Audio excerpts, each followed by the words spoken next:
tal? Bienvenidos a Mad World y hoy vamos a hablar de videojuegos de peleas. Quizás algunos se pregunten cómo los juegos de peleas, un género tan querido y que marcó a toda una generación años atrás, hoy en día es un tanto impopular. Y tal vez esto suene algo exagerado, ya que a pesar de que los juegos de peleas no son los que acaparan los reflectores actualmente, aún tenemos eventos como el EVO, la competencia más importante en lo que a juegos de pelea se refiere, en la que miles de jugadores asisten y que genera mucho dinero año con año. Y aunque esto suena genial, la realidad es otra, ya que si no fuera por la estela competitiva, tal vez el género de peleas estaría enterrado en el olvido. Como dijo Ed Boon, co-creador de Mortal Kombat, los eSports han salvado a los juegos de lucha. Pero entonces la pregunta que más bien deberíamos formularnos es, ¿por qué los jugadores huyen del género de peleas? Algunos dirán que los tiempos cambian, que cada generación tiene su género consentido. En los 90s fueron los juegos de peleas, pero hoy en día son los Battle Royale. Sin embargo, más que la época, se debe a lo demandantes que pueden llegar a ser los juegos de peleas. Y es que, por ejemplo, en otros videojuegos competitivos como League of Legends, Warcraft u Overwatch, puedes jugar solo para divertirte, pero a la vez también puedes jugar para competir. En el género de peleas la cosa es distinta, ya que si no tienes la suficiente experiencia o conocimiento del juego y entras al modo online para jugar con otros, lo único que pasará es que serás testigo de cómo te machacan en pantalla. Y esto se hace más evidente por el hecho de que este no es un juego por equipos, eres solo tú contra tu oponente, sin que nadie te pueda ayudar, más que tus habilidades dentro del juego. Y a menos que seas profesional, más que disfrutarlo, vas a terminar frustrado. Esto lleva al jugador a una encrucijada, en la que debe decidir si estudiar el juego y practicar de manera exhaustiva para poder estar al nivel de los demás en el modo online, que ya es realmente ahí donde todos juegan, o simplemente dejar el juego de lado. Y entonces, ¿qué es lo que pasa al final? Pues nada, el jugador se frustra y pasa de largo los juegos de peleas. Esto no es nada nuevo. Ya van varios títulos pertenecientes al género, en los que se llegan a vender muy bien, pero pasado el tiempo su base de usuarios se reduce drásticamente.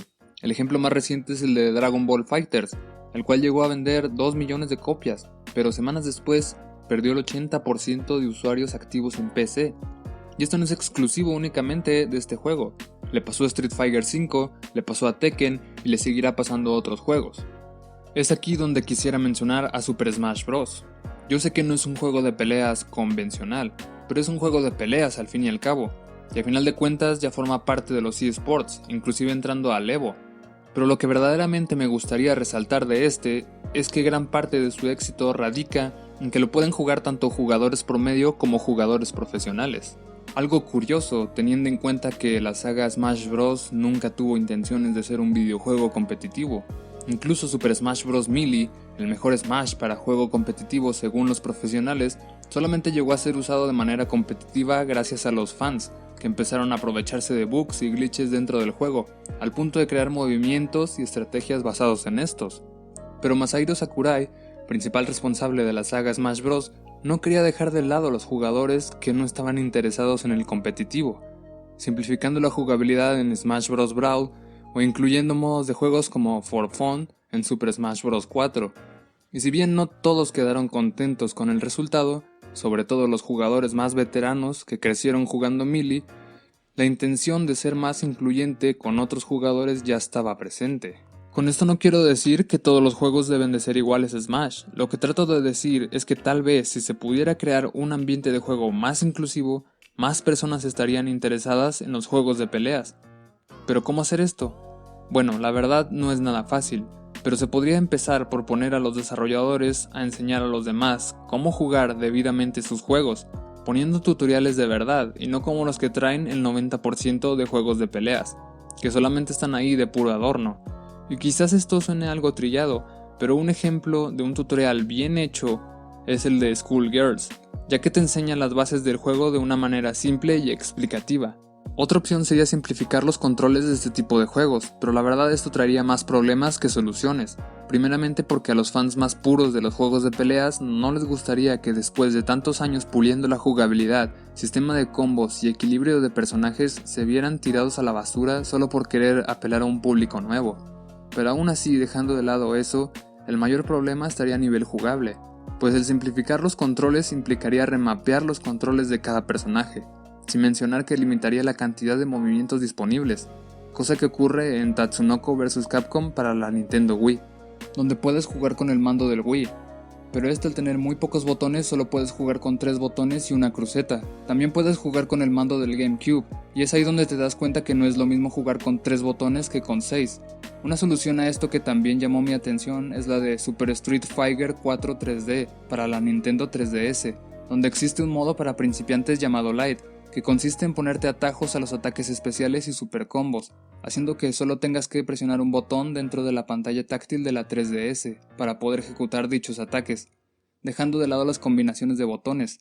Pero este sistema tiene claramente sus desventajas, ya que si dos jugadores se enfrentaran y uno activa el modo Light pero su contrincante no, claramente el jugador que tenga encendido el modo Light llevaría ventaja, pues este puede lanzar ataques especiales y super combos de manera casi inmediata, solo teniendo que usar un botón, pero el jugador contrario no. Este debe de ejecutar los movimientos de manera manual, tardando más en responder a los ataques, además de que este modo de juego no invita al jugador a aprender las verdaderas mecánicas del juego, sino que lo malacostumbra a que todos los movimientos se efectúan de manera automática con solo un botón. La verdad me gustaría saber qué soluciones podrían dar en cuanto a jugabilidad para poder atraer más público general a los juegos de luchas. Como ya se puede apreciar, el panorama de los juegos de peleas es complicado, y mejorar su situación no es nada sencillo. Por mi parte, lo único que te puedo decir es que si de verdad te gustan los juegos de peleas, intentes acercarte a alguien que ya lleve experiencia dentro del rubro competitivo, y de no ser posible, siempre hay tutoriales, foros e incluso canales dedicados específicamente a juegos de peleas. Pero ojo, todo lo que veas y aprendas ponlo en práctica. Ten determinación, constancia y sobre todo paciencia.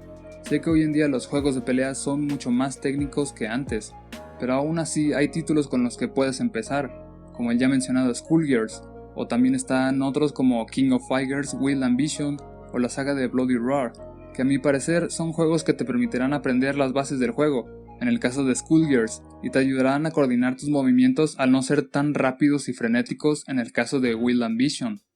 Y en caso de que ya seas alguien capaz en los juegos de peleas, trata de ser amable con los que desean aprender, ya que el caso es atraer más público y no ahuyentarlos, pues entre más gente se interese en los juegos de peleas, más los querrán probar. Solo me resta decir que le deseo un futuro brillante a los juegos de peleas, ya que marcaron a miles de jugadores y se podría decir que fue uno de los géneros que ayudó a cimentar las bases de lo que son los eSports hoy en día. Sin nada más que decir, nos vemos.